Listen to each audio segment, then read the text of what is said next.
Bonjour à chacune et à chacun, et bienvenue sur cette vidéo numéro 3.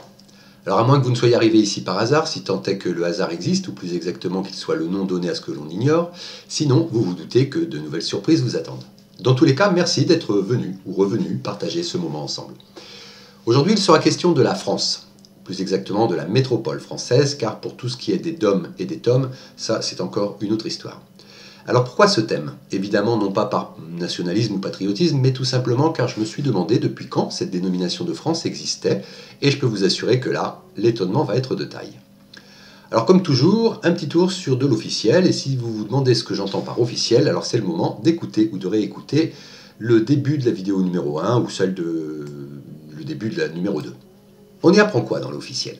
Que l'histoire de ce bout du monde commence avec les premières occupations humaines du territoire correspondant au pays actuel, avec des groupes présents depuis le Paléolithique, qui s'échelonne quand même de moins 3 millions d'années à moins 12 000 ans.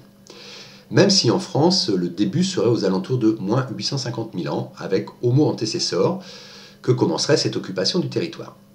Ensuite, c'est le néolithique, commencé vers moins 8000 jusqu'à moins 3000, mais qui se serait mis en place aux alentours de moins 4700 pour ce qui est de la France. Auxquels sont venus s'ajouter, à l'âge du bronze et à l'âge du fer, des vagues successives de Celtes, puis au IIIe siècle des peuples germains, francs, wisigoths, alamans, burgondes, etc. Sur cette carte, les peuples francs sont en vert. Et au IXe siècle, des Scandinaves appelés Normands, et d'autres, et encore d'autres, et d'autres encore. Mais ça, c'est une partie de l'histoire du lieu géographique actuel, en prenant en compte les frontières que nous connaissons depuis l'entre 18e au 21e siècle. Mais j'aborderai ce sujet en fin de vidéo, car il complétera la recherche d'aujourd'hui à propos de la France, et surtout de l'appellation France, que je pose entre guillemets, car comme nous allons le constater, ce nom n'est pas aussi évident à dater, et de fait, de nombreuses surprises vont être au rendez-vous. Alors pour le moment, reprenons notre linéaire. Ensuite, il nous est dit que le nom de France est issu du peuple germanique, les Francs. Clovis, roi des Francs saliens, scelle par son baptême à Reims l'alliance de la royauté française de la royauté franque avec l'Église catholique. Ce qui officialisera, de par cette reconnaissance par l'Église, à la fois son statut de roi et de fait le nom de France. Alors petit aparté, je vous invite fortement à lire cet article affiché sur l'écran et qui provient de wordpress.com. C'est à propos de Clovis, il est rédigé par un universitaire de renom, Bruno Dumézil, mais je reparlerai de ce monsieur avant la fin, où l'on apprend que le baptême de Clovis, rien de sûr. Peut-être juste une histoire d'église et de puissant, afin d'asseoir une histoire et non pas l'histoire. Et en lisant, j'ai découvert également qu'avant Louis-Philippe, donc 1773-1850, seule l'Église, et plus rarement la monarchie, représentaient les fondateurs de la France. Mais alors, Louis-Philippe ayant vécu entre le XVIIIe et le XIXe siècle, avant lui, par qui et qui représentaient les fondateurs de la France? Je laisse en suspens, mais vous verrez que la réponse viendra d'elle-même tout à l'heure. Pour le moment, revenons à Clovis. Donc, Clovis unit les tribus franques, saliennes et ripuaires et conquiert un ensemble de territoires en Gaule et en Germanie qui sont agrandis par ses descendants mérovingiens, puis par la deuxième dynastie franque, les Carolingiens, fondée en 751. Charlemagne en particulier conquiert la Basse-Saxe dans le nord de l'Allemagne, le royaume lombard en Italie et constitue une marche à l'est qui deviendra l'Autriche. L'empire carolingien est finalement partagé en 843 entre ses petits-fils par le traité de Verdun qui sépare la Francie occidentale de la Francie orientale qui deviendra le royaume de Germanie. Tiens donc, Verdun. Une fois de plus, comme on a pu déjà s'en rendre compte dans le terrier, on retrouve très régulièrement les mêmes lieux, les mêmes personnes, et ce, quel que soit le sujet abordé. C'est un peu surprenant quand même, mais bon. Puisque l'on est sur les Carolingiens, un petit arrêt sur Charlemagne, soi-disant né Carolus Magnus, c'est-à-dire Charles le Magnifique, et à son époque, il est connu sous le nom de Carolus Imperator Augustus. D'ailleurs, sur cette monnaie, c'est ce qu'il y a d'inscrit. Carolus, Imp, IMP pour Imperator, et AUG, Aug, pour Augustus. Nous sommes à la fin du 8e siècle, début du 9e siècle, cet empereur au nom romain porte sur sa tête le symbole des empereurs romains, c'est-à-dire les lauriers. D'ailleurs, on ne dirait pas une représentation de la Rome antique, mais la Rome antique. Oui, là je prends un peu position, car tout de même, au bout d'un moment, trop de coïncidences tuent les coïncidences. Comme on a pu le constater déjà avec Ptolémée ou avec Pérurès, bref, sur les vidéos précédentes. Mais l'Empire romain a disparu au 6e siècle, me direz-vous. Rome au 9e siècle, c'est surtout l'Église, pas un grand peuple romain. Alors attendez, j'en ai encore sous le pied, vous comprendriez bientôt. Pour le moment, on aligne ce qu'on a, les écrits et les objets. D'ailleurs, même officiellement, on peut lire les deux principaux textes du IXe siècle qui dépeignent le Charlemagne réel, la Vita Caroli des Guinhard et le Gesta Caroli Magni attribué à Notker le Bègue, moine de Saint-Gall. Hop, encore un ecclésiastique dans l'histoire avec un grand H. L'auréole également de légendes et de mythes repris au cours des siècles suivants. Alors moi je retiens de cette phrase officielle qui parle du Charlemagne réel les mots attribués, légendes et mythes. Et pour un homme qui dirigeait l'Empire d'Occident durant 13 ans, nous ne disposons que de deux textes dépeignant cette réalité, entre guillemets, dont un écrit est attribué à. Donc, faute de mieux, une fois encore, on fera avec. Pendant que nous y sommes, autre coïncidence hallucinante, c'est la superposition des vies de Charlemagne, on ne sait pas exactement sa date de naissance, mais on pense qu'il est mort en 814, et celle de Othon Ier, qui lui serait né en 912 et mort en 973. Vous comparerez leur histoire et vous verrez ce que vous en pensez. Mais de toute façon, je reviendrai dessus d'ici un moment. Continuons. La troisième dynastie franque, celle des Capétiens, s'impose définitivement en Francie occidentale à partir de 987. Je précise qu'à cette époque, c'est Hugues Capet le roi des Francs et qu'il ne possède que quelques terres éparses entre Senlis et Orléans.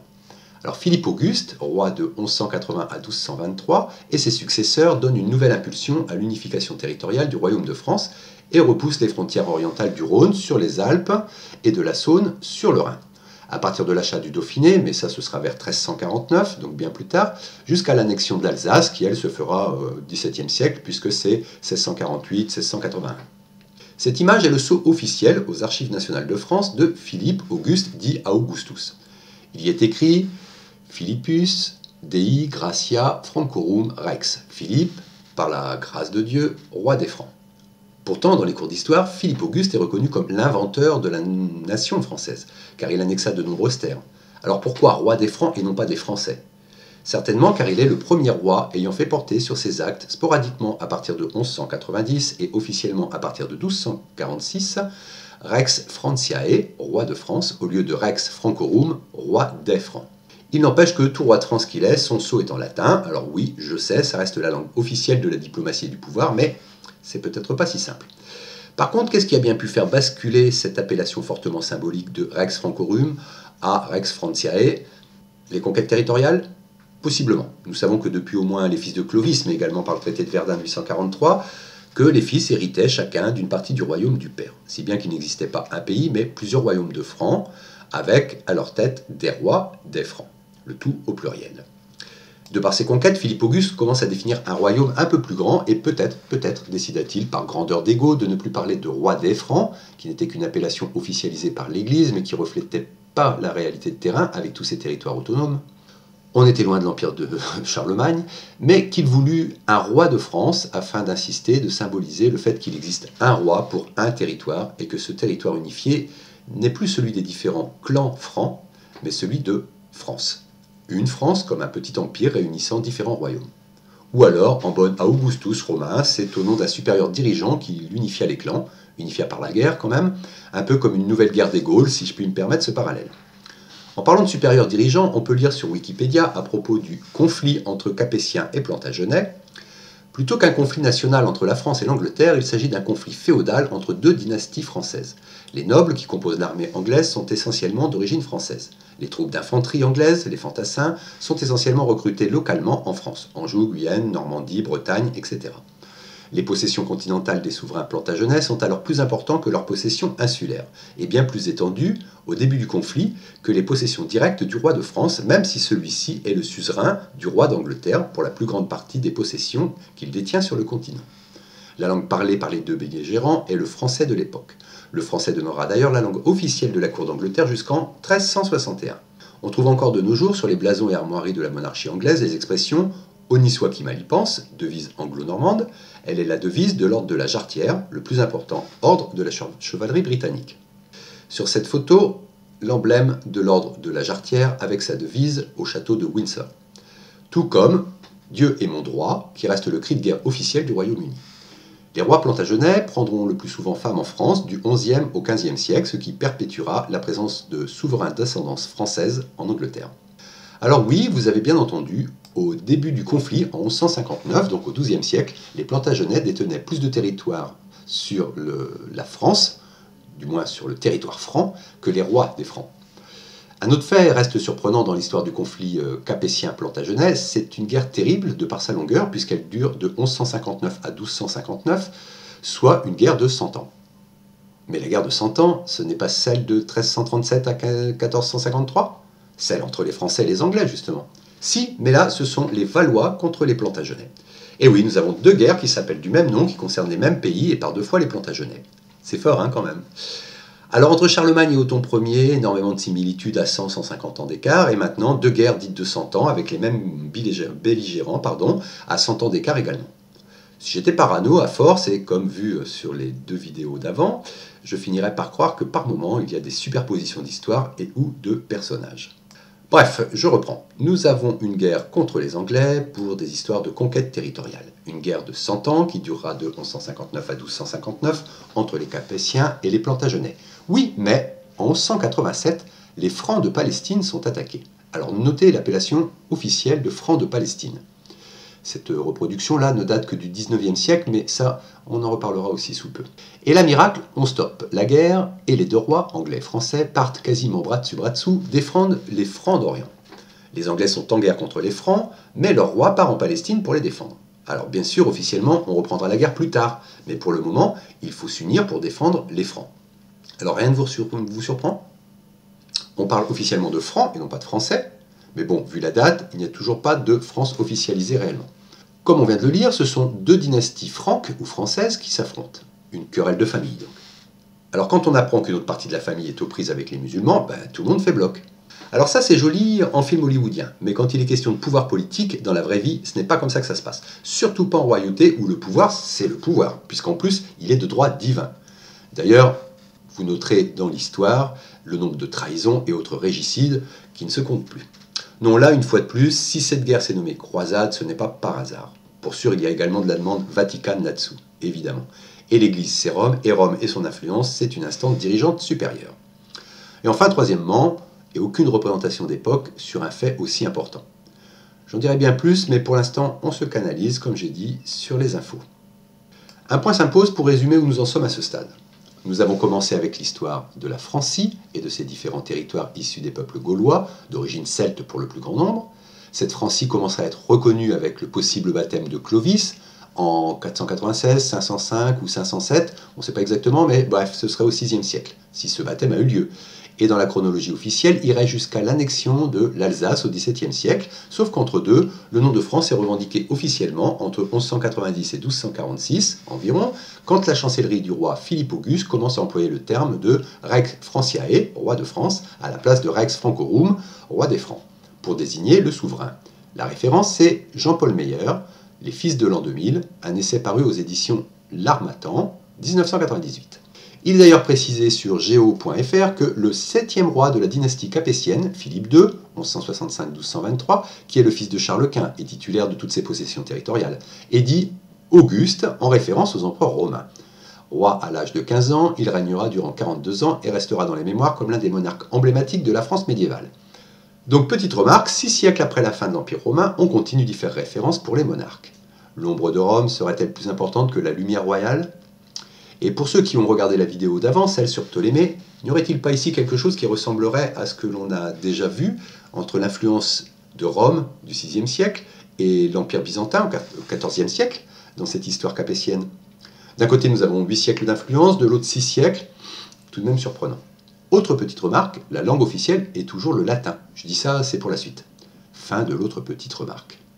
On continue. Le mot Franciae était déjà couramment employé pour désigner un territoire plus ou moins bien défini, comme on le voit à la lecture de la chanson de Roland, écrite un siècle plus tôt. Dès juin 1205, le territoire est désigné dans les chartes sous le nom de Regnum Franciae, c'est-à-dire Royaume de France en latin. Alors là, deux références, Gérard Dussouis, agrégé de géographie, docteur d'État en sciences politiques dans Les théories de l'intérêt étatique, traité de relations internationales, 2007, ainsi que Brigitte Badevant-Gaudemet et Jean Gaudemet dans Introduction historique au droit, 13e, 20e siècle, édité en 2000. Donc la France, en tant que nom officiel, c'est la fin du XIIe siècle et c'est en latin. Franciae, puisque la langue diplomatique et officielle reste le latin. Le peuple, lui, parle ses dialectes régionaux issus de diverses langues, dont le gaulois, j'y reviendrai.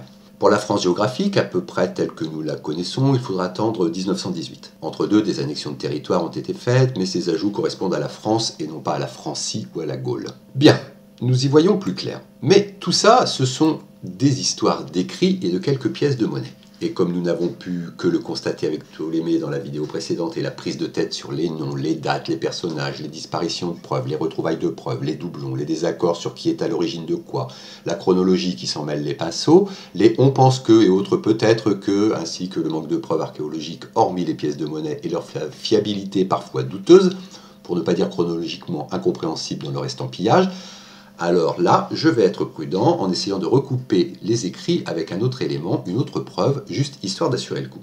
J'ai donc décidé de retourner sur le site de la Bibliothèque nationale de France au rayon carte géographique de la France. De là, on me renvoie sur gallica.bnf.fr. Et là, déjà, première surprise, je tombe sur ça. Alors pour ceux qui n'arriveraient pas à lire, voici le texte. Réalisée par la famille de cartographes Cassini entre 1756 et 1815, la carte générale de la France est la première carte générale et particulière du royaume de France.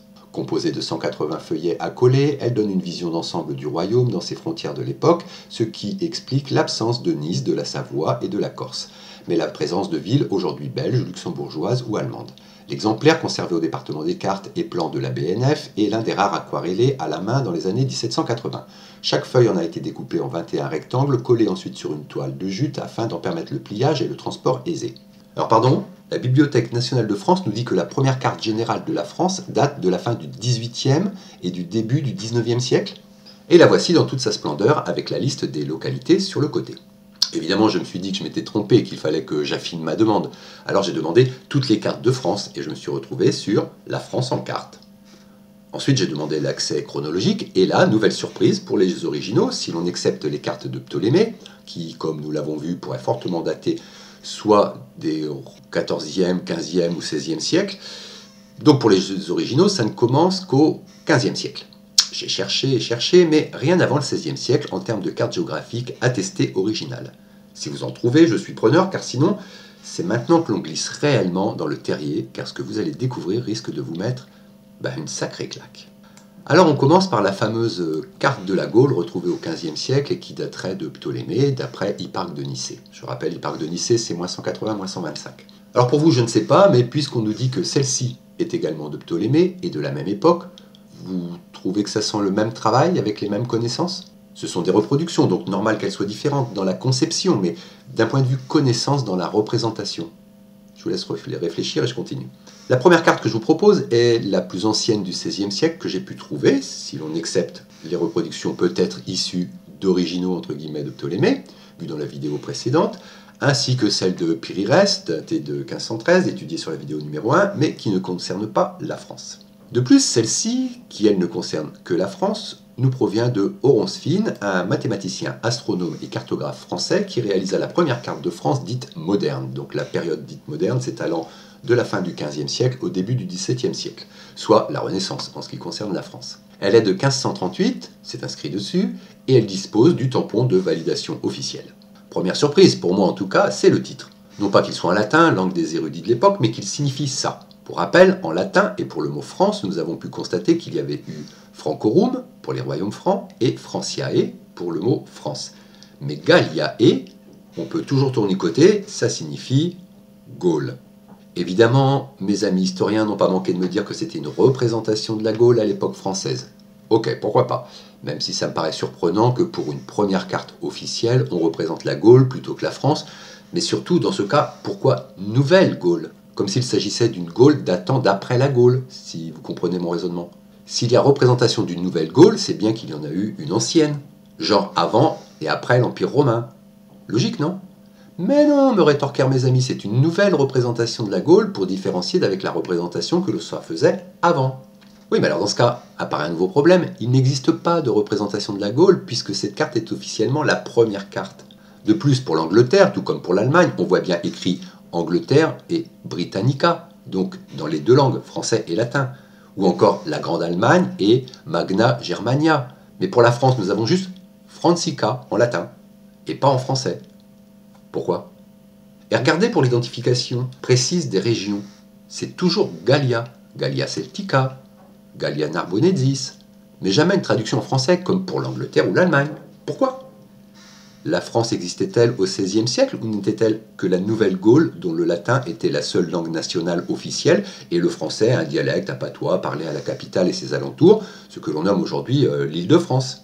Dans ce cas, un érudit aurait très bien pu écrire en latin et en français pour faire plaisir au roi régnant sur la capitale et sa région, mais représentant les régions telles qu'elles étaient, des régions gauloises au nom latin puisque non françaises au sens où on souhaiterait nous le faire croire. Une France autour de Paris et des Gaules ailleurs. Eh bien, je vous laisse apprécier. Nous avons Gallia Belgia et Gallia Celtica en grosses lettres, et Flandre et France en plus petit, au-dessus et dans une autre police d'écriture. Ça y est là? Vous êtes en train de vous dire, Thierry, il a fumé du Bob Marley. Ok, continuons. La deuxième carte, la voici. Petit temps d'adaptation, puisqu'elle n'est pas dans le sens habituel. Alors fiez-vous à l'Italie, ça donne un repère. Comme vous pouvez le lire, on a bien Anglia, Germania, Italia, mais pas Francia ou Franciae. Non, non, on a Gallia. Et tous ces noms de pays sont de la même grandeur et de la même police d'écriture. Cette carte, elle daterait d'avant 1544, soit moins de 6 ans après celle du français Oronsfin. Et elle nous vient d'un allemand, Münster. Alors il y a bien écrit Francia, mais comme vous le constatez, c'est écrit en plus petit, comme pour les régions, et ce nom, il est placé à côté de Paris, région Île-de-France. Ça fait 2 cartes, on peut commencer à penser qu'il y a bien un truc qui cloche, non? Mais rappelez-vous ce qui était écrit à la Bibliothèque nationale de France, réalisé par la famille de cartographes Cassini entre 1756 et 1815. La carte générale de la France est la première carte générale et particulière du royaume de France. Et là, nous ne sommes pas entre le 18e et le 19e, mais au 16e siècle. Donc, peut-être pas si stupide cette idée de Nouvelle-Gaule avant la France. Autre petit détail sur cette carte, comme sur celle peut-être de Ptolémée, il n'y a pas de frontières de marquées à part les frontières naturelles. C'est peut-être un oubli ou l'idée d'un empire. On y reviendra. Si vous vous dites que je délire complet, vous pouvez toujours sortir du terrier. Pour ce qui est de moi, je continue avec ceux qui le souhaitent, juste pour le plaisir. Et voici 2 cartes datant soit de la toute fin du XVIe, soit du début du XVIIe siècle. Celle-ci est donnée pour avant 1612, et l'artiste est Judocus Hondius, un flamand dont le véritable est Jos de Honde. Et oui, toujours l'emprise latine pour ne pas dire romaine. Et celle-ci, datée d'avant 1620, est de Damien Templeux, qui d'après francearchive.fr était français. Bon, vous savez lire, alors je me tais et je vous laisse observer. Juste pour info, quand le nom est coupé, il y a 2 petits traits à l'horizontale, et quand le nom est terminé, il y a une virgule à la fin. Ici, nous avons une partie de carte nommée « Le gouvernement de l'Île-de-France ». Elle est en français et non pas en latin, et tout comme moi, vous pouvez lire le Valois, la France, 2 lieux pas plus importants l'un que l'autre. Puis, voici un gros plan sur le tampon certifiant l'originalité. Et remarquez les distances, les données sont précisées en gaulois commun, mais en langue latine. Tout cela se passe de commentaires. Puis nous voici en plein XVIIe siècle. En France, les historiens font commencer le XVIIe siècle avec l'assassinat du roi Henri IV en 1610, et le font terminer avec la mort de Louis XIV en 1715. Pour ce que nous en savons, en Europe, chaque pays a ses frontières, et de nombreuses guerres se feront à ses frontières. Et pourtant, dans la réalité de la représentation, à la moitié de ce siècle, en 1651, c'est écrit dessus, nombreuses sont les cartes qui nous montrent l'Europe toujours sans frontières, comme une carte d'empire. De plus, elle a la particularité de nous parler de la mer de Gallie. Alors pour les Gallies, et non pas les Francorums ou les Francis, les voici, entourés de leurs voisins, Anglie et Belgie, qui, reconnaissons-le, sont des noms qui se rapprochent beaucoup plus de anglais et belge que Gallie ne se rapproche de franc et encore moins de français. Les Gallois, les Galiciens, pourquoi pas, mais les Francs, non. D'ailleurs, les Gallois, tout comme les Galiciens, sont des Celtes, tout comme les Gaulois, avant que Rome ne leur donne ce nom. Mais l'on va découvrir que ce nom daterait de bien avant la guerre des Gaules de Jules César. D'ailleurs, c'est simple, Galliae, c'est la Gaule, et Gallie, c'est le Gaulois, dont le pluriel est Gallus, signifiant les Gaulois. Les Gallus sont les Celtes installés en Gaule. La version officielle, c'est ça. Le nom de Gallia est attesté pour la première fois chez Porcius Caton, vers 168 avant Jésus-Christ, mais son emploi est très probablement beaucoup plus ancien. Il servait d'abord à désigner les peuples celtes qui avaient colonisé la plaine du Pô, nommée par la suite Gaule cisalpine. Cependant, c'est seulement avec les commentaires sur la guerre des Gaules de Jules César que ces concepts vont se diffuser largement. Le proconsul romain taillant dans la civilisation celtique une unité géographique arbitraire correspondant aux limites de sa conquête de la Gaule. Là, la référence, c'est Laurent Avezou dans Gaulois Histoire d'un mythe, méta-récit de l'histoire nationaliste française. Conférence à la Cité des Sciences et de l'Industrie le 31 janvier 2012. Alors revenons à nos Gaulois. La carte d'où provient l'agrandissement, c'est celle-ci. Elle date de 1664 et est la reproduction de Willem Blaeu, dans la section cartes et plans de la BNF. Et là, on s'aperçoit que les frontières apparaissent. De fait, une fois de plus, on distingue Gallia, Hispania, Italia, etc. C'est pas un pays, hein, etc. Ouais, bon, ok, j'arrête ce genre de conneries. Je vous laisse inspecter par vous-même, mais il me semble bien que les frontières européennes non naturelles apparaîtront sur les cartes géographiques entre 1651 et 1664, soit la deuxième moitié du XVIIe siècle. Mais je ne me suis pas trop attardé sur ce sujet, puisque là, j'essaie de me consacrer à la France, ou du moins à la Gaule, puisqu'il va bien falloir se faire à cette idée que pour le moment, nous ne pouvons pas parler de France hors Île-de-France. Alors des cartes au XVIIe siècle qui nous montrent Gallia, il y en a plein. Je vous laisse les consulter, vous avez les références entre la bnf.fr et gallica.bnf.fr. Là, je vais juste vous montrer quelques détails qui vont sauter aux yeux. Alors sur celle-ci, j'ai sélectionné ça, l'échelle des distances. Vous savez lire autant que moi, je vous laisse apprécier les noms.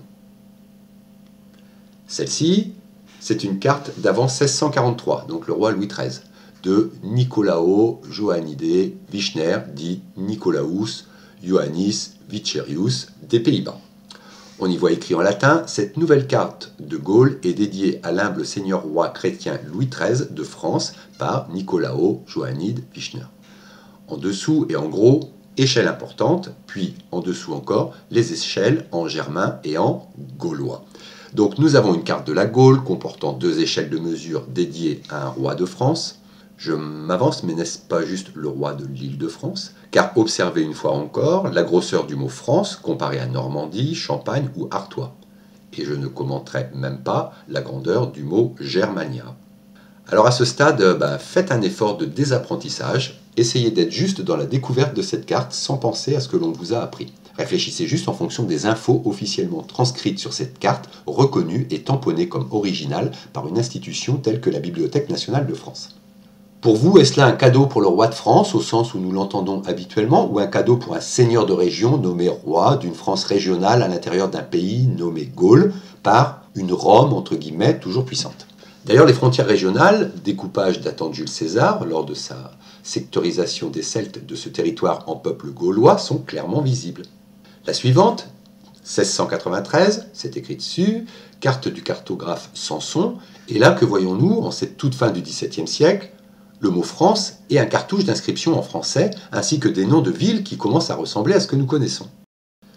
Cet agrandissement provient d'une carte de Jean-Baptiste Nolin de la fin du XVIIe siècle ou du début du XVIIIe siècle, Nolin étant décédé en 1708.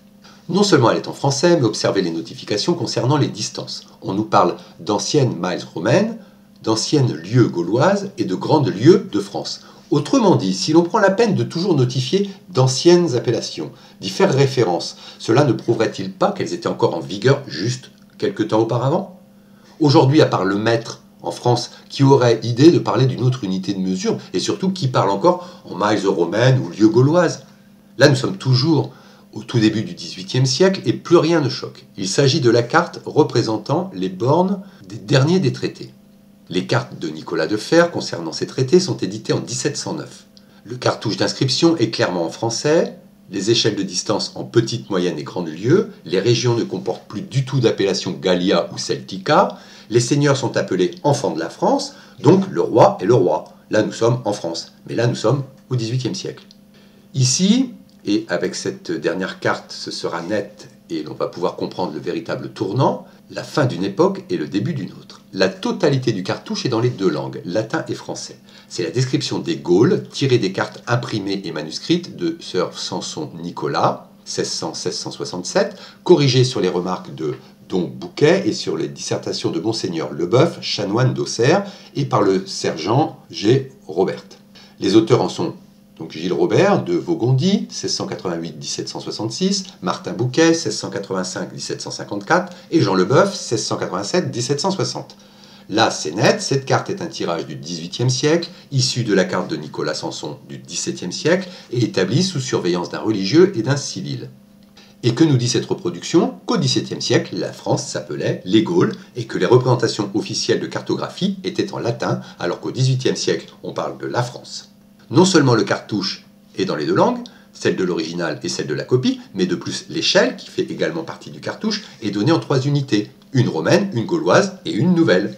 Et cerise sur le gâteau, on nous parle de Gallia Comata, la Gaule aux cheveux, ou Gaule des chevelus. Et qui étaient les chevelus? Oui, tout le monde le sait, c'est le nom donné aux Gaulois par les Romains, qui eux avaient les cheveux courts. Mais c'est également le nom du grand-père de Clovis, Clodion le chevelu. Toujours est-il que nous ne sommes même pas en époque gallo-romaine, ou tout du moins dans un lieu gallo-romain, puisque les gallo-romains s'étaient acculturés et vivaient comme les Romains. Ou alors, possible que seules quelques grandes villes et l'Île-de-France aient été acculturées. Alors oui, je sais, ça bouscule, mais je n'y peux rien, on ne peut pas faire dire ce qui n'est pas, ou alors c'est de la mauvaise foi. En latin, nous sommes des Celtae, des Celtes. Et Jules César, suite à d'autres, a repris l'appellation Gallus, gaulois au pluriel, pour désigner les Celtes dans le territoire que l'on nomme aujourd'hui la France. Mais pour cette France, hormis peut-être pour Paris, l'Île-de-France et quelques grandes villes, jusqu'à la frontière des XVIIe, XVIIIe siècles, ce n'était pas la France, c'était les Gaules. Toutefois, ne me faites pas dire ce que je n'ai pas dit. La Rome antique, je ne sais pas quand elle s'est achevée. Une nouvelle Gaule, après le déclin de l'Empire romain, ça c'est fort probable si on en croit les cartes géographiques, mais par contre, je dis que la France en tant que pays autonome, c'est le XVIIIe siècle ou la fin du XVIIe siècle. Avant, ce n'est pas la France. La France, au mieux, et à partir du XVIIe siècle, 1190, c'est Paris et ses environs.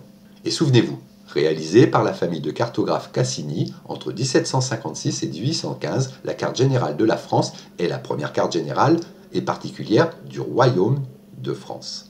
Et ce n'est pas tout. Souvenez-vous également que l'on a pu constater que le baptême de Clovis, qui lui assurerait le statut de premier roi des Francs, eh bien, pas sûr. Donc je reviens sur cette personne croisée en début de vidéo. Voici ce que nous dit un ancien élève de l'École normale supérieure, agrégé d'histoire et membre de l'Institut universitaire de France, Bruno Dumézil, qui est professeur d'histoire médiévale à Sorbonne Université. Ses travaux portent sur le haut Moyen-Âge occidental, à travers l'histoire des migrations des réseaux sociaux et du personnel dirigeant.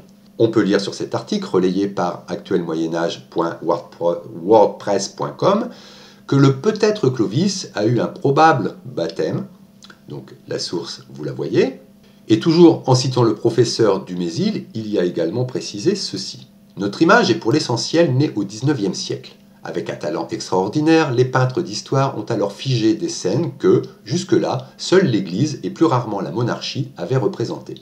À l'époque de Louis-Philippe, 1773-1850, Clovis s'est imposé comme le héros qui constitue la nation.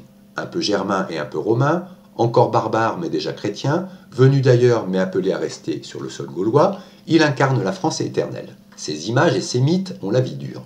Les manuels scolaires les ont reproduits à l'envi. Encore aujourd'hui, les peintures commandées par Louis-Philippe servent de toile de fond aux émissions historiques. Vu la référence du monsieur, que voulez-vous que je rajoute? Et de la même façon, je vous rappelle Charlemagne, empereur du Saint-Empire romain. Voyez Othon Ier, empereur du Saint-Empire romain. Lisez son histoire et vous constaterez que, pas sûr qu'il soit vraiment deux. Allez, je développe un peu sur les superpositions. Sachant qu'à l'époque, le monde franc comporte autant une partie de la France actuelle, c'est-à-dire la Francie occidentale, que de l'Allemagne actuelle, la Francie orientale, et qu'ils sont tous deux, Charles comme Othon, carolingiens, nous avons Charlemagne, du latin Carolus Magnus, comme déjà vu, ou Charles Ier, dit le Grand.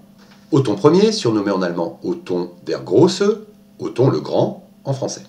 Charlemagne est un roi des Francs d'Italie et empereur du Saint-Empire. Othon Ier est roi de Francie orientale, d'Italie et empereur du Saint-Empire. Charlemagne est couronné empereur à Rome par le pape Léon III le 24 au 25 décembre 800 à 58 ans. En tant que roi de Francie, il est couronné vers 26 ans à Noyon. Il sera empereur jusqu'à sa mort en 814, donc durant 13 ans. Othon Ier est couronné empereur par le pape Jean XII en 962 à 50 ans. En tant que roi de Francie orientale, il est couronné à 24 ans à la cathédrale d'Aix-la-Chapelle.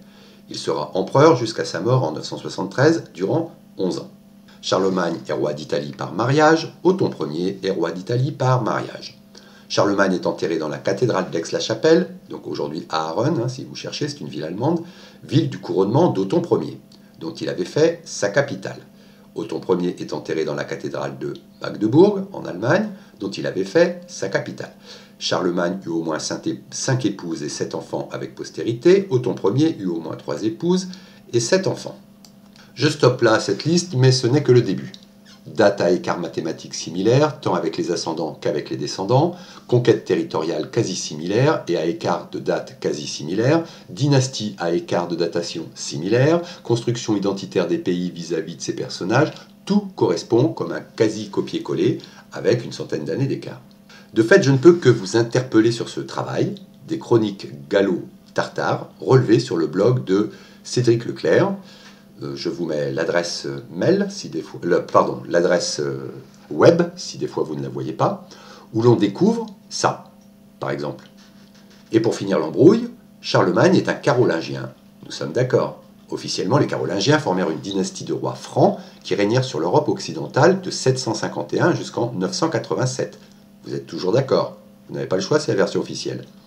Alors, qui peut m'expliquer pourquoi, au centre Charlemagne, à Aix-la-Chapelle, on trouve ça? Pour ceux qui ne verraient pas bien, S. Carolus, Magnus, Rome Imperator et Gaul Rex. C'est une lithographie du XVIIe siècle. Et pour ceux qui penseraient à une erreur de l'auteur entre le mot gaulois et le mot franc, on peut ajouter que dans la main de Charlemagne, on trouve la représentation de la cathédrale d'Aix, entièrement gothique, époque XIIe, XVIe siècle. Sans la chapelle palatine, la chapelle privée de Charlemagne. Ça représente beaucoup d'erreurs pour une lithographie, non? Surtout dans un centre officiel dédié à un personnage du 8e, 9e siècle. Et il y en a d'autres du même acabit. Charles Martel, héros à Poitiers contre les Sarrasins et qui libère la France, comme vu dans la vidéo numéro 2, rien de moins sûr, pour ne pas dire pipoterie. Pour ceux qui auraient sauté la vidéo numéro 2, petit rappel, c'est une bataille très mal connue. On n'est sûr ni du lieu, ni de la date, ni de l'importance des effectifs en présence. Et ça, c'est une citation de Elisabeth Carpentier, professeure honoraire en histoire médiévale à l'université de Poitiers, dans Poitiers 732, qu'en savons-nous? Lu sur Institut géopolitique et culturel Jacques Cartier, Poitiers, 15 janvier 2013. Et je vous rappelle qu'il y eut des fouilles, 50 km tout autour de Poitiers, et qu'on n'a rien trouvé. Je continue. La guerre de 100 ans, laquelle? Il y en a-t-il eu réellement deux? Pas sûr. Confusion des époques entre l'appellation guerre de 100 ans, alors que celle qui est le plus souvent désignée en tant que telle a duré beaucoup plus longtemps que 100 ans. Par contre, par deux fois, ce sont les Plantagenets anglais contre les Francs, mais pas les mêmes familles, même si elles sont liées généalogiquement. Mais surtout, une guerre fut arrêtée entre les Anglais et les Francs pour que les deux protagonistes aillent défendre d'autres Francs, du jamais vu dans l'histoire de la guerre. Et l'on pourra lister encore et sourcer encore et encore, mais ce n'est pas le sujet principal d'aujourd'hui. Alors les rois francs, puis français, les mérovingiens, les carolingiens et autres capétiens, Francorum et Franciae, personnages superposés, guerre terrible, introuvable, ou double guerre de 100 ans entre les mêmes protagonistes, et conflit ubuesque dans sa pose avant reprise, christianisation improuvable, roi sans pouvoir jusqu'à la fin du XVIIIe siècle, voire début du XIXe siècle, puisque seule l'Église et plus rarement la monarchie représentaient les fondateurs de la France. Je vous laisse voir et revoir, écouter et réécouter. Tiens, pendant qu'on y est, autant de faire qu'un voyage, voici quelques petites infos glanées au fil de mes rencontres. Alors pour commencer celle-ci, parce qu'elle m'a fait rire. Mais n'oublions pas que le coq est l'emblème de la France, de la Gaule, ou enfin bref, d'ici. Mais de fait, est-il réellement notre symbole, ce Gallus? Et oui, un jeu de mots en latin avec deux homonymes, dont un qui est quand même pas très flatteur. Ensuite, je cite, « Les Gaulois utilisaient le système de numération vicésimale, c'est-à-dire en base 20. Je vous laisse lire un peu les encartés. Pour ceux qui n'arrivent pas à lire, je précise.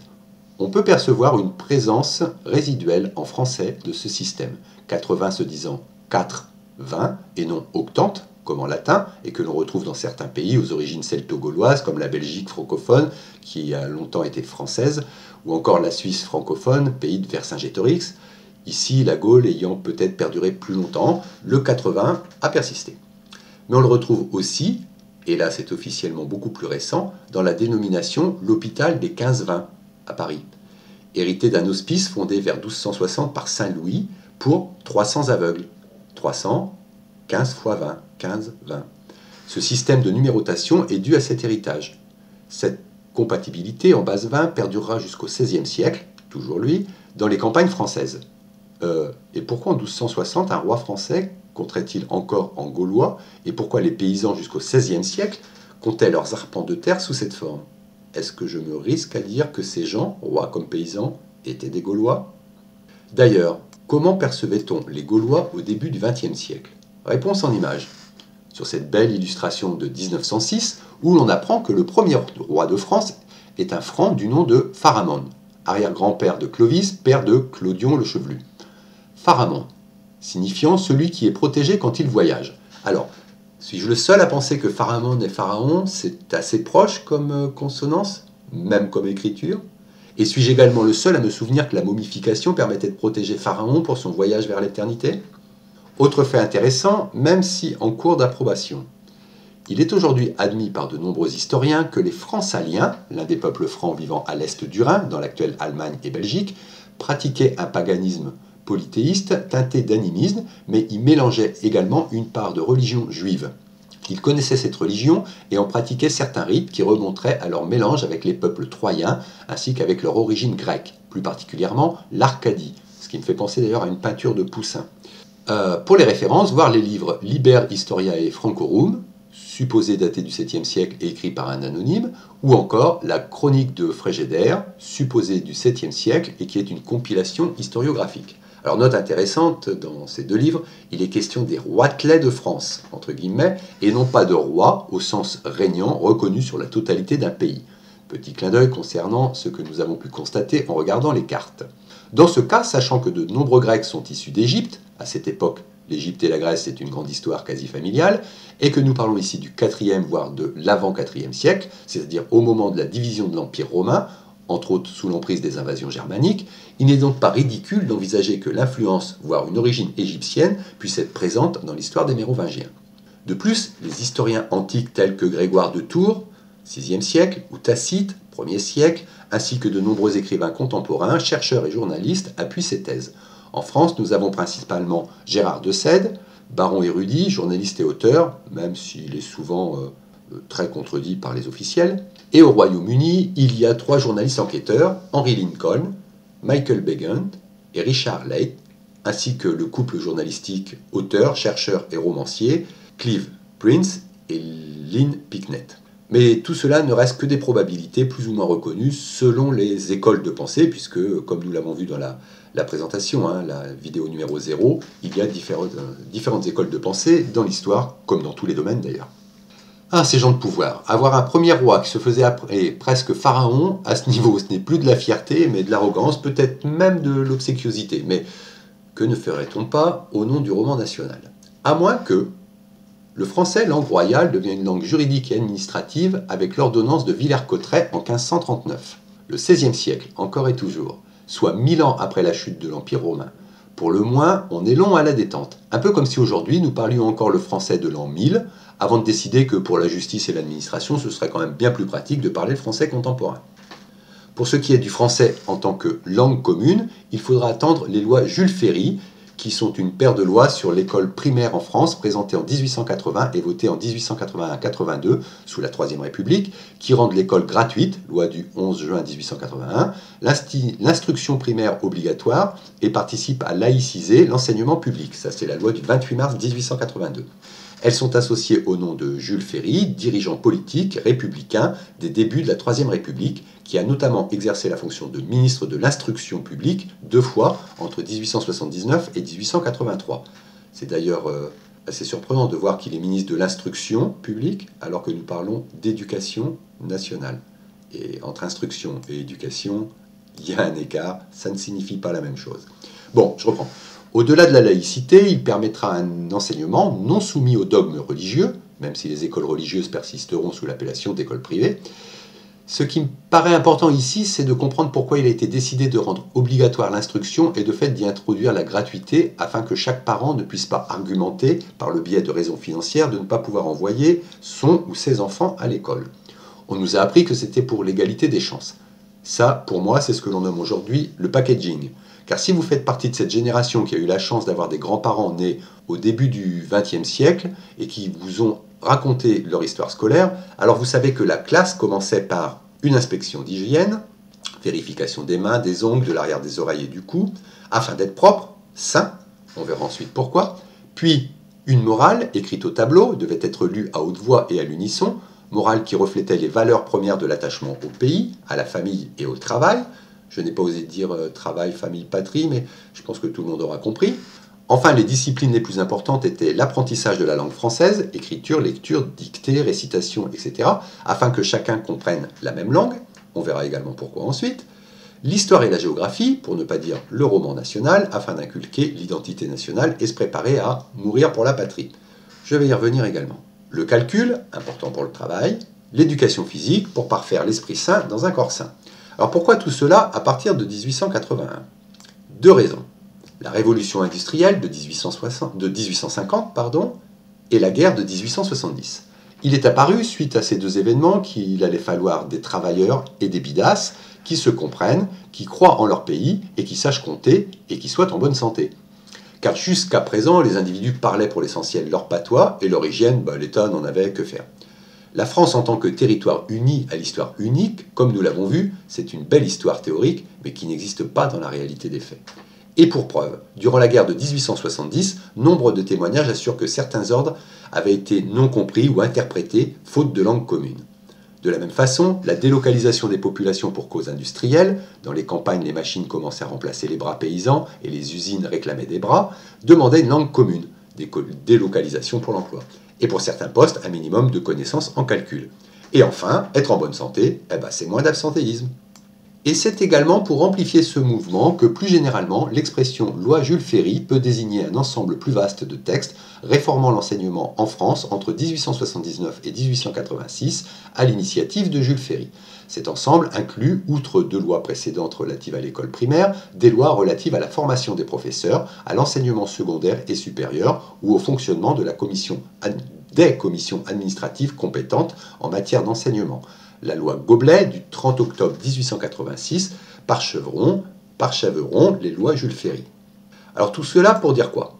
Que les différents Gallus, les Gaulois qui vivaient par peuple, avaient jusque très récemment chacun leur langue, appelée péjorativement patois, puis plus quelques dialectes, et ne parlaient que peu et ne comprenaient pas forcément le français. Personnellement, je suis né en 1962, et j'ai connu dans les années 70-80 les oncles et tantes de ma grand-mère, donc nés au 19e siècle, comme sur cette photo qui date de la fin du 19e, début du 20e. Paysans picards qui ne parlaient que très mal le français et lorsqu'ils se parlaient entre eux, en couple ou avec leurs enfants, ne s'exprimaient que dans leur dialecte ou leur patois. Cela prouve bien que le français en tant que langue commune à tous et à la totalité du territoire, ça ne date que d'une centaine d'années au mieux. D'ailleurs, il est surprenant de constater qu'aujourd'hui, en 2021, il reste encore les derniers témoins de cet attachement à leur langue maternelle et costumes locaux. Pour exemple, voici la dernière bigoudaine. En avril 2020, Alexia Kaoudal, âgée de 94 ans, est la dernière femme à porter la coiffe bigoudaine au quotidien. Il y a quand même 35 à 40 cm de dentelle au-dessus de la tête. Un article en référence, vous pouvez taper France Bleu et bigoudaine sur votre navigateur.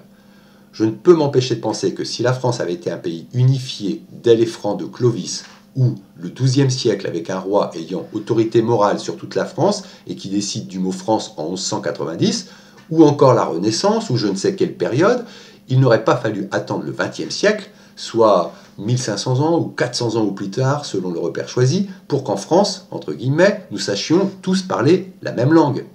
On peut me rétorquer qu'étant donné les distances séparant les régions et qu'avec le cheval comme unique moyen de locomotion, dans un monde à 95% paysan et sans congés payés, normal qu'il y ait de l'isolement et des langues diverses. C'est vrai. Toutefois, lisez l'histoire du commerce de 1500 à 1900 sur cosmovision.com et vous comprendrez rapidement que quelque chose cloche entre la réalité linguistique constatée il y a moins de 50 ans et l'histoire racontée. Un seul exemple. La manufacture des Gobelins, regroupement des ateliers en 1662, a vendu des tapisseries non seulement sur tout le territoire français mais également en Europe. Pour les pays européens, le latin était régulièrement employé entre érudits, mais à l'intérieur du pays et dans le monde rural. Là, on nous explique que des relais se faisaient par l'intermédiaire de traducteurs, personnes habitant des territoires limitrophes et qui connaissaient deux patois. Car même si d'un bout à l'autre des 1000 km qui séparent le territoire français du nord au sud, les patois peuvent s'avérer très différents, dans un rayon d'une trentaine de kilomètres, les patois avaient des similitudes suffisantes pour communiquer.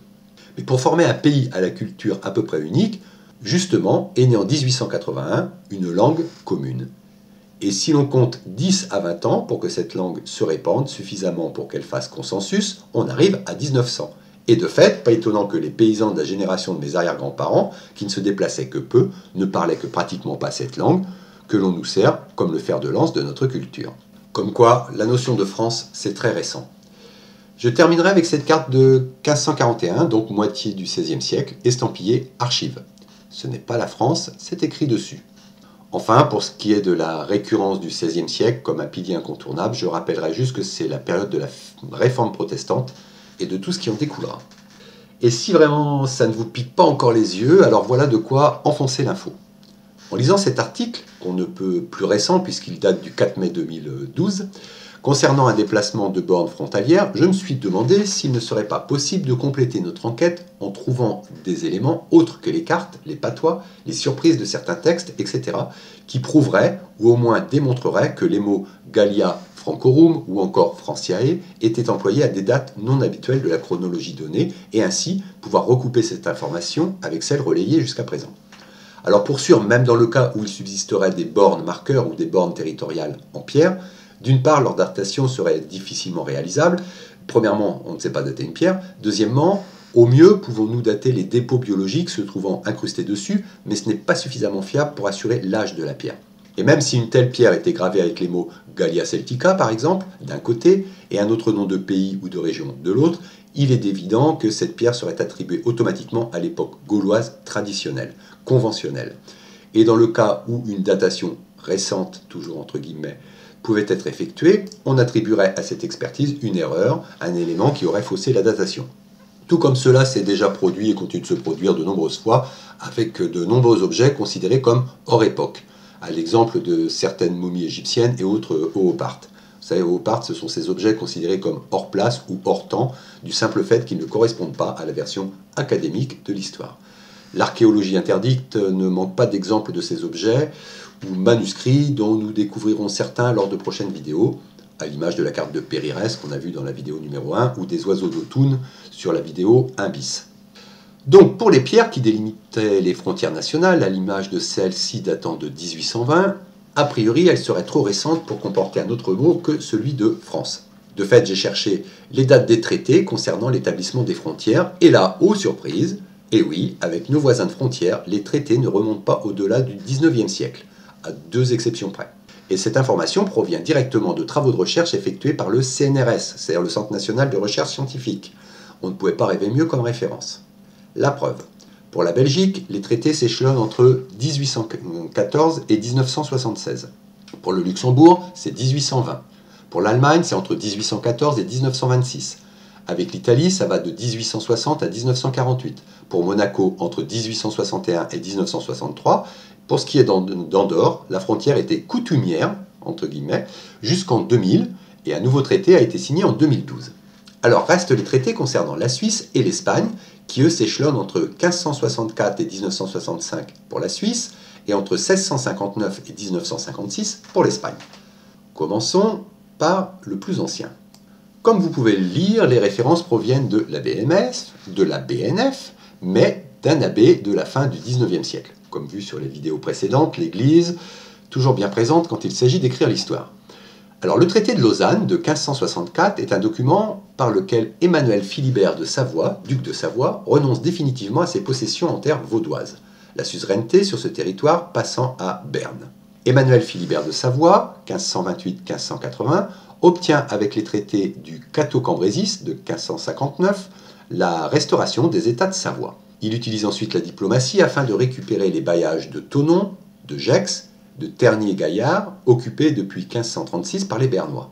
Le souverain savoyard accepte en contrepartie d'abandonner sa suzeraineté sur Genève et le pays de Vaud, ainsi que sur les 4 mandements d'Aigle, d'Olon, de Bex et des Ormonts du gouvernement d'Aigle, comté puis duché de Savoie depuis le XIIIe siècle. Alors on s'aperçoit ici qu'il s'agit d'une histoire entre la Suisse et la Savoie, et qu'en fait tous les traités mentionnés se mènent directement par le duc de Savoie. Autrement dit, même en ce qui concerne une frontière nationale, entre guillemets, au XVIe siècle, le roi de France n'a pas sa place. Ce qui ne peut que confirmer que le roi ne serait qu'un roi régional, régnant autour de Paris, et que donc l'appellation France ne concerne certainement que ce territoire. Car un roi national qui ne serait pas concerné et surtout non concerté par des traités ayant rapport à ses frontières nationales, reconnaissons que ça ne fait pas très suzeraineté nationale. Mais voyons si l'Espagne nous en apprendra plus. Que trouvons-nous dans le traité des Pyrénées de 1659 ?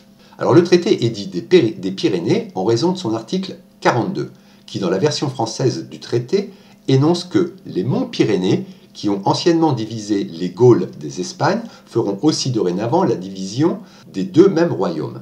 Alors en 1659, XVIIe siècle, on est tous d'accord, il m'étonnerait que lorsque l'on fait référence aux Gaules, qu'il soit question des Gaules des années 50 avant Jésus-Christ, de celle de la guerre des Gaules. D'autant qu'entre cette période et 1659, je ne sais pas combien il y a eu de conflits entre ces deux pays que sont l'Espagne et la France, mais assurément entre 1521 et 1635, soit 114 ans, des guerres où l'Espagne et la France sont ennemis, j'en ai dénombré au moins 8. Donc si l'expression anciennement divisée des Gaules des Espagnes fait référence à la dernière fois où les Français et les Espagnols se sont retrouvés en face à face, avant cette guerre-ci, il s'agit de la guerre de 1580-1583 concernant la succession du Portugal. Il faudrait donc comprendre qu'à la fin du XVIe siècle, pour l'Espagne, tout comme pour la France, on parlait encore des Gaules. Si vous souhaitez des références, toutes celles-ci sont pour vous. J'ajouterai que durant cette guerre franco-espagnole de 1635 à 1659, en France, il y eut la Fronde, 1648-1653, aussi appelée la guerre des Lorrains, qui est un conflit où il est clairement établi que le roi de France est en minorité. Et ce conflit, tout comme cette minorité, remonte à Henri IV et s'est perpétué sous Louis XIII avant d'exploser sous Louis XIV. Alors, des conflits régionaux français ou des conflits de pays gaulois, entre guillemets, contre un roi de France au territoire régional. Bien malin celui qui pourra me certifier que l'on parle d'une France et de la France. Autre confirmation. Sur cette page, certifiée originale et faisant partie du traité, on peut lire: en laquelle guerre s'étant aussi mêlés d'autres princes et républiques, leurs voisins et alliés, beaucoup de villes, places et pays, de chacun des deux partis, auraient été exposés à de grands maux, misères, ruines et désolations. Il s'agit là d'un traité entre deux pays, deux nations, et cette guerre n'a impliqué que l'Espagne et la France. Pas d'autres pays au sens de l'entendement actuel. Donc il faut comprendre dans d'autres princes et républiques voisins, alliés, places et pays de chacun des deux partis, qu'il s'agit de lieux internes à l'Espagne et à la France, entre guillemets. Ce qui est d'ailleurs confirmé, comme indiqué clairement, par chacun des deux partis. Il n'est pas question ici des Portugais, Italiens, Anglais ou je ne sais quel autre pays. On ne peut qu'en déduire que les noms République, pays et autres voisins sont attribués à une ou des régions qui seraient rassemblées, au sens entendu, sur une paix guerrière et non pas de la France au sens où nous l'entendons aujourd'hui. Un peu comme l'Europe n'est pas un pays, mais un regroupement de pays, où même s'il existe une frontière européenne, chaque nation garde son autonomie sur certains sujets internes et sur la gestion de son territoire. D'ailleurs, il existe toujours dans le langage courant français, essentiellement chez les personnes les plus âgées, la dénomination pays pour parler de sa région, de son département ou même de sa ville. Pour exemple, en 1967, le chanteur Claude Nougaro, dans sa chanson Toulouse, établit clairement que le mot pays fait référence à sa ville. Alors oui, bien sûr, on pourra toujours dire que j'interprète et trouve des arguments qui arrangent ma démonstration, mais sincèrement, sachez que je ne suis pas là pour convaincre qui que ce soit, juste pour pointer du doigt ce qui est et ce que l'on se refuse à voir par cause d'habitude, d'apprentissage relayé depuis Jules Ferry, d'éducation pour ne pas dire du mainstream en mode man-washing, pour citer une expression dernière génération. Mais maintenant, à chacun sa vision des choses, et sincèrement, ça ne m'empêchera pas de dormir que de savoir que certains ont la certitude d'être français depuis Clovis. Moi, ce que je vois, c'est que nous avons ici deux confirmations complémentaires aux cartes et autres éléments développés durant cette vidéo. Une information qui nous indique qu'au début de la deuxième partie du XVIe siècle, les frontières nationales ne sont pas le fait du roi, et qu'assurément, à la fin du XVIe siècle, les Espagnols, tout comme les Français, parlaient de la France en la nommant les Gaules. Sachant que de plus la France est d'origine celte, comme vu au début de cette vidéo, que la Suisse s'est construite par rapport à l'apport d'au moins 10 peuples celtes avant l'invasion romaine, et que la Galice est de culture celte de Hallstatt, c'est-à-dire depuis environ 1000 ans avant Jésus-Christ. Je pense donc que sur ces trois pays, jusqu'à assez récemment, toute proportion historique gardée, quand les autochtones parlaient des Gaules, ils savaient de quoi ils parlaient. Évidemment, si vous disposez d'éléments complémentaires, bien sûr que je suis intéressé. Alors j'ai bien conscience que maintenant ça commence à chahuter méchant, mais j'espère que vous aurez trouvé autant de plaisir à découvrir cette vidéo que j'en ai eu à la préparer. Elle est un peu plus longue que les précédentes, mais son sujet étant si inhabituel et délicat qu'il demandait pas mal de digressions et d'infos adjacentes et complémentaires afin d'être pris au sérieux. Pour ce qui est du ton, un tant soit peu sarcastique, c'est parce que par moments c'est tellement énorme que je ne peux que rire ou m'étonner de moi-même et de la naïveté que j'ai pu afficher durant des décennies. Mais il est tellement difficile de remettre en question une telle énormité, d'autant qu'au-delà de l'habitude, comme déjà dit, c'est toute notre base de construction qui se trouve chamboulée. Mais prenez le temps, vérifiez par vous-même et réfléchissez peu à peu et sans a priori, et vous constaterez où vous mène cette réflexion. Quant à la question du pourquoi, en fait la réponse peut être assez simple. Plus on allonge une histoire dans le temps, plus elle gagne en racines, donc en sérieux et en revendication identitaire.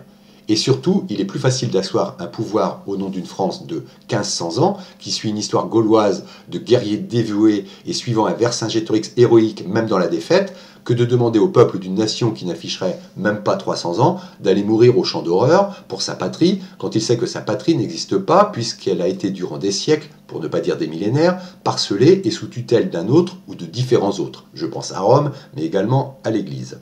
Dans la représentation, se sentir gaulois, puis franc et enfin français, ça donne du cœur au ventre, du patriotisme. Nous sommes le pays de Vercingétorix, de Clovis, de Charlemagne, de Jeanne d'Arc et tant de figures héroïques. Nous avons fait la Révolution afin de nous libérer.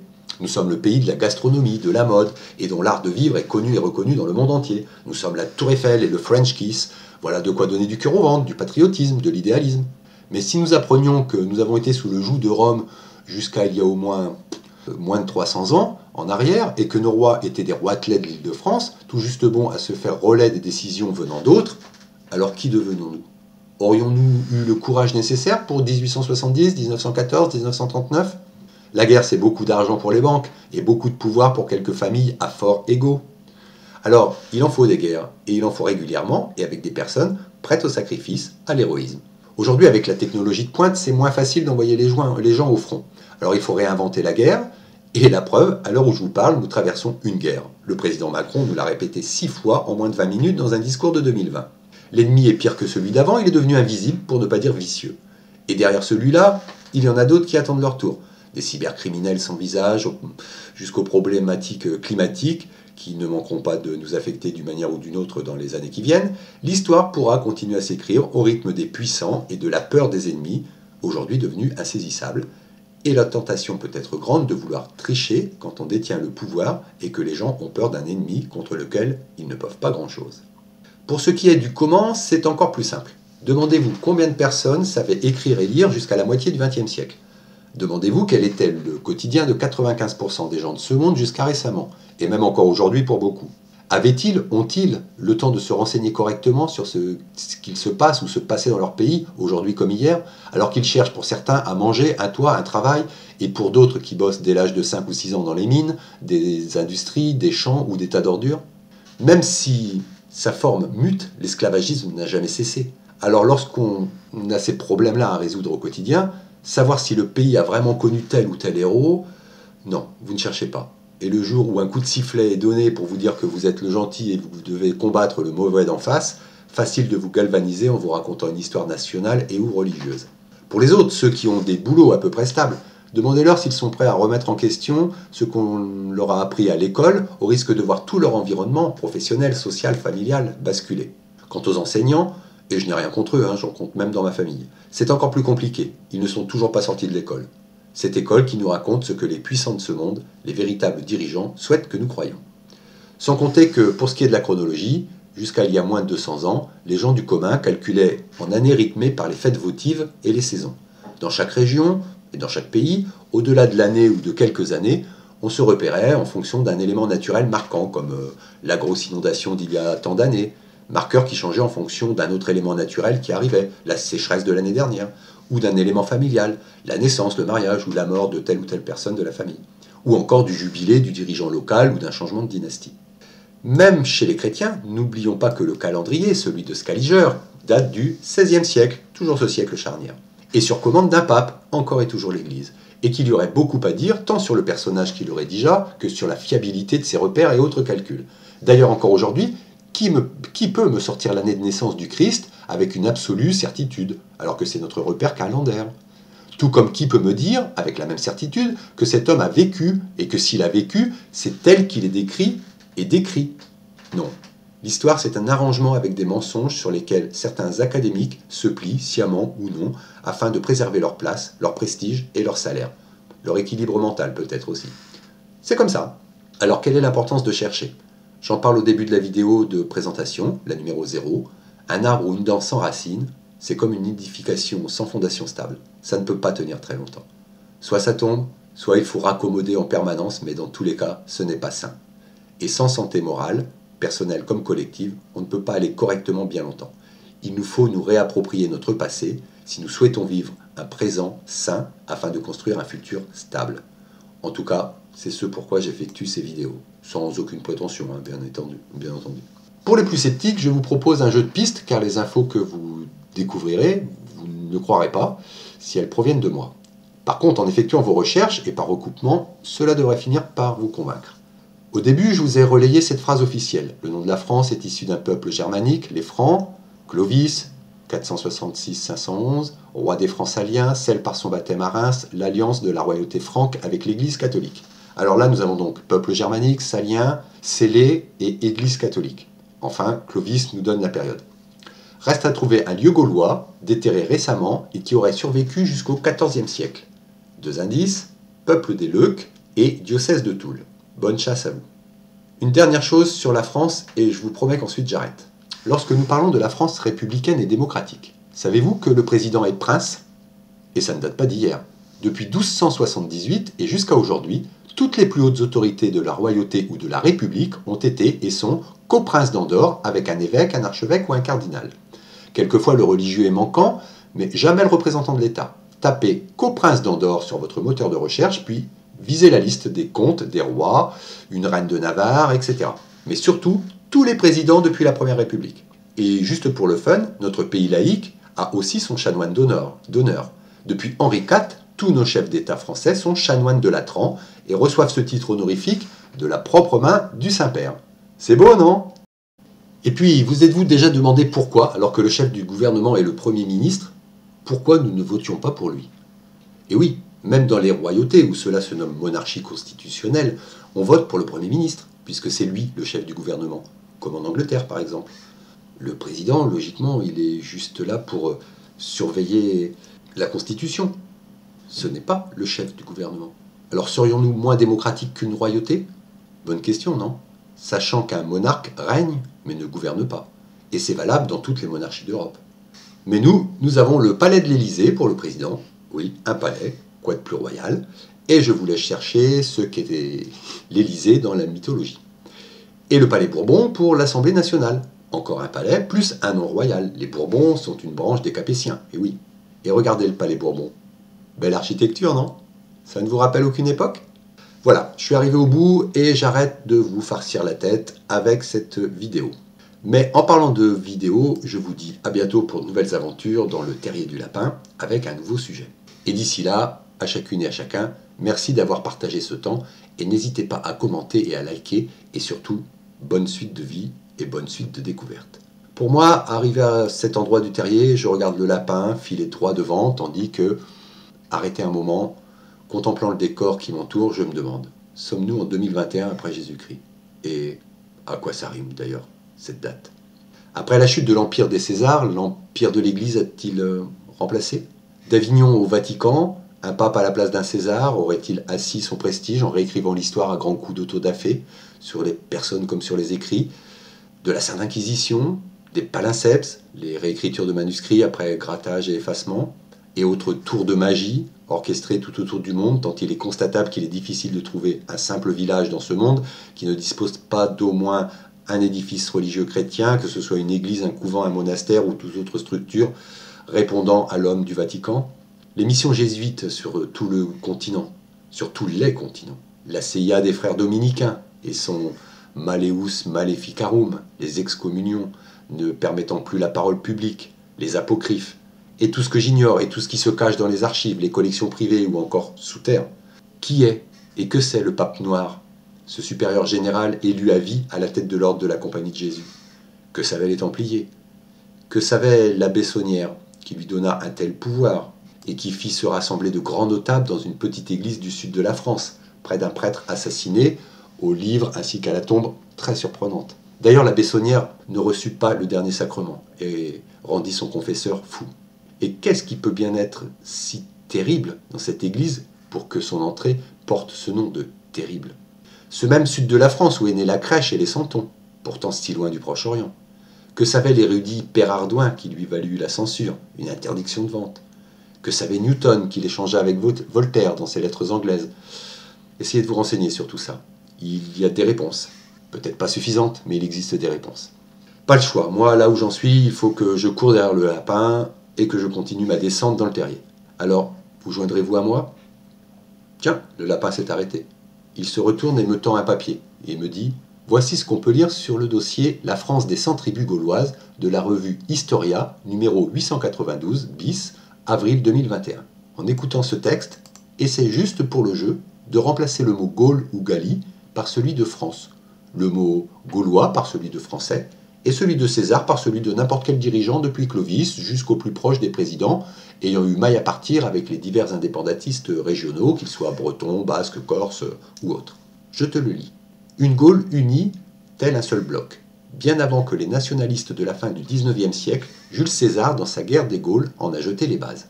Selon lui, ceux qu'il a eu à combattre auraient formé un ensemble qu'on peut désigner d'un même nom, les Gaulois, qui auraient occupé un même territoire aux frontières clairement définies, la Gaule, mais faut-il le croire? Certainement non, car pour affermir sa carrière politique, il devait se prévaloir de la conquête d'un immense pays et de la soumission de la nation. La réalité est donc plus complexe. La géographie, ça sert d'abord à faire la guerre, nous a enseigné Yves Lacoste. Aussi, ne faut-il guère faire confiance aux conquérants, surtout quand ils se veulent historiens. D'ailleurs, César ne parvient pas à maintenir son système. Au fil de son récit, l'appellation générale de Gallie est de plus en plus concurrencée par une soixantaine de noms de peuples et par ceux d'autres ensembles moins vastes les réunissant, les Celtas, Belgia, Aquitanie et autres Germanies. La Gaule paraît moins une nation qu'un pays, et si l'on entend par là l'espace géographique que se sont appropriés une centaine de peuples d'origines diverses, d'abord pour favoriser leur intérêt économique, ensuite pour partager une même spiritualité religieuse et politique, sous l'influence des druides et des phocéens de Marseille. Cette Gaule préfigure la France, mais autrement qu'on l'a imaginé pendant plus d'un siècle. On y trouve déjà des singularités, des régions au caractère marqué, tant dans le peuplement que dans le paysage, l'économie et les coutumes.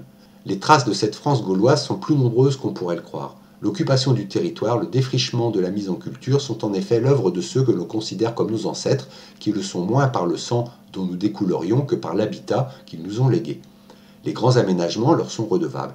Maîtrise des reliefs pour les cultures, mise à profit des minerais et des richesses du sous-sol, création des grands axes routiers, domestication des cours d'eau. Il a fallu 2000 ans pour leur rendre ce qui a été trop facilement attribué à César. Par bonheur, les Gaulois ont laissé d'eux un témoignage plus personnel et ineffaçable, celui de l'onomastique. Les noms de bien des rivières, des montagnes, des terroirs sont ceux qui leur ont donné une fois pour toutes. Quant à nos villes et bourgades, beaucoup conservent dans leur nom celui des peuples dont elles étaient le chef-lieu. Paris en est le meilleur exemple, dont l'histoire a préféré garder le souvenir de ses habitants, les Parisii, que son initiale, Lutèce. Le lapin est agité par des spasmes de ricanement regardant mon effarement. Alors, me dit-il entre deux hoquets, on nous parle des Gaules ou de la France? À le lire, on pourrait croire que le magazine Historia est devenu récentiste, car franchement, on ne dirait pas que plus de 2000 ans d'histoire se sont écoulés. Quand on sait la peine que l'on a à s'imaginer le XVIIe siècle, ses mœurs, ses coutumes, ainsi que ses langues parlées, alors que c'était il y a moins de 400 ans en arrière. Le lapin me fixe, immobile, ne frémissant ni d'une oreille ni d'une moustache, puis il lâche gravement. Tu sais quoi, Thierry? Fin du jeu. Et de repartir en sautillant plus loin, en s'enfonçant toujours plus profond, dans son terrier incroyable.